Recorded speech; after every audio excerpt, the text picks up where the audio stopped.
Mari kita bersatu dalam doa. Kasih karunia dari Allah Bapa dan dari anaknya Tuhan Yesus Kristus menyertai kamu sekalian. Amin. Bapak Ibu Saudara-saudari, marilah kita mendengarkan firman Tuhan untuk hari ini. Ayat harian kita hari ini, Kamis 17 Juni 2021, diambil dari Amsal 14 ayat 34. Kebenaran meninggikan derajat bangsa, tetapi dosa adalah noda bangsa. Demikian firman Tuhan. Saudara, hari ini kita belajar tentang hikmat dari kitab Amsal. Bila kita melihat nanti kitab Amsal ini, saudara, terdiri dari 31 pasal saja. Artinya jika kita membaca satu pasal setiap hari, maka 1 bulan kita sudah belajar banyak hal tentang hikmat pengajaran. Hikmat yang benar, saudaraku, bukan dari dunia ini, tapi asalnya dari surga, dari Tuhan. Maka Amsal akan menolong kita untuk melihatnya. Maka cintailah firman Tuhan. Bacalah kitab Amsal dengan baik. Maka kita boleh belajar banyak darinya untuk membentuk hidup kita menjadi berkat dalam keseharian kita. Saudara, hari ini kitab Amsal mengingatkan kita semua menjadi orang-orang yang hidup di dalam kebenaran. Dikatakan kebenaran akan meninggikan derajat bangsa. Apa yang dimaksud dengan kebenaran, saudaraku? Kebenaran itu tidak dapat lepas dari keadilan dan kejujuran. Apa yang benar itu berarti apa yang berkenan di hati Tuhan.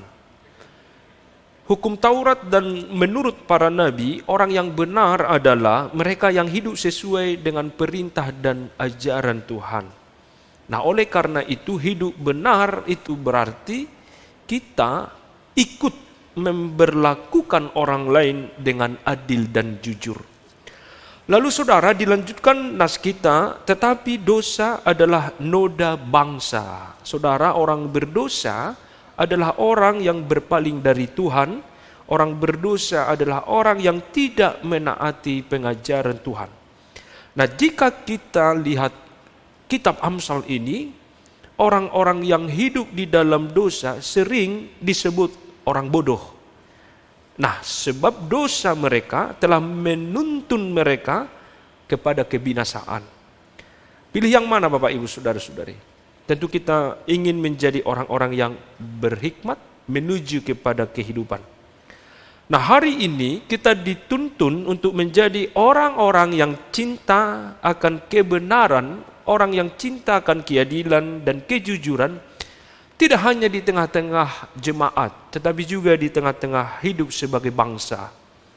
Saudara, tentu kita semua mencintai hikmat itu sendiri, mencintai kebenaran, keadilan dan kejujuran. Maka marilah kita mewujudkan itu di dalam keseharian kita, pengajaran akan firman Tuhan yang kita dengarkan setiap hari, setiap minggu dari renungan dan khotbah-khotbah itu mewujudkan kita sebagai orang-orang yang hidup di dalam kebenaran akan firman Tuhan itu. Maka orang yang hidup di dalam kebenaran itu berarti bahwa kita melekat di dalam Kristus. Nah, saudara-saudari, ketika nas ini bergema kepada kita semua, kita ingin melihat bahwa sang guru hikmat atau Salomo itu yang memimpin satu kerajaan di Yerusalem, terdengar beritanya sampai ke negeri Sheba. Maka Sheba, seorang ratu, datang kepada Salomo yang memiliki hikmat itu. Ia ingin banyak belajar tentang kerajaan yang dipimpin oleh Salomo. Ratu ini datang ke Yerusalem sebenarnya hendak mengujinya. Apakah benar yang didengarkannya bahwa raja ini seorang yang berhikmat. Lalu ia membawa pasukan pengiring yang sangat besar, saudara. Dia membawa unta-unta yang membawa rempah-rempah. Lalu dia juga membawa emas dan batu permata yang mahal-mahal dan sangat banyak. Setelah ia sampai kepada Salomo, saudaraku, dikatakannya lah segala yang ada dalam hatinya.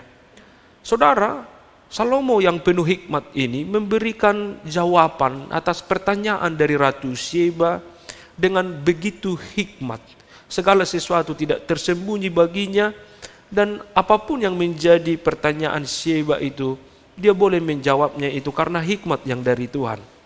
Maka setelah Ratu Sheba mendengarkan itu, Sheba memuji dan Sheba tercengang. Bahkan Sheba berkata, Bapak Ibu Saudara-saudari, ia belum pernah mendengarkan hikmat seperti itu. Ia berkata kepada raja itu, benar juga kabar yang kudengar di negeriku tentang engkau dan tentang hikmatmu. Tetapi aku tidak percaya perkataan-perkataan itu sampai aku datang hari ini untuk melihatnya dengan mataku sendiri. Betapa bersukacitanya Ratu Sheba karena hikmat itu. Negeri Yerusalem menjadi negeri yang masyhur, harum, didengarkan oleh bangsa-bangsa yang lain. Nah, saudara-saudari, maka Ratu Sheba berkata kepada Raja Salomo, berbahagialah istrimu, berbahagialah pegawaimu, karena engkau dilayani dengan baik dan engkau melayani juga dengan baik, dan mereka menyaksikan hikmatmu. Lalu tidak hanya itu, saudara-saudara yang terkasih, Ratu Sheba berkata, terpujilah Tuhan Allahmu. Dia memuji Tuhan Allah Salomo. Nah, saudara-saudari, apa yang membuat itu sehingga Ratu Sheba memuji Salomo? Karena Salomo hidup di dalam keadilan dan kebenaran. Keadilan dan kebenaran yang dilakukannya sebagai seorang raja di Yerusalem terdengar sampai ke luar negerinya. Kerajaannya menjadi kerajaan yang harum, kerajaannya menjadi kerajaan yang dicari untuk datang ke sana dan belajar banyak hal. Nah, bagaimana dengan kita, Bapak Ibu Saudara-saudari? Kita berada di tengah-tengah bangsa dan negara ini sebagai anak-anak Tuhan yang cinta ajaran, cinta pendidikan, cinta firman Tuhan. Maka kita ingin menjadi orang-orang yang hidup benar. Kita ingin menjadi anak-anak yang hidup di dalam keadilan dan kejujuran. Bila kita, saudaraku, hidup di dalam keadilan dan kebenaran, itu bukan hanya untuk kita sendiri, tidak untuk keluarga kita sendiri, tidak hanya untuk gereja kita sendiri, karena kita juga berada di tengah-tengah bangsa dan negara ini. Bila saudara-saudara yang bekerja, maka hiduplah dalam kebenaran, keadilan dan kejujuran. Bila Bapak Ibu dan saudara-saudari memiliki aktivitas dan apapun itu, hiduplah jujur, hiduplah adil, hiduplah dalam kebenaran.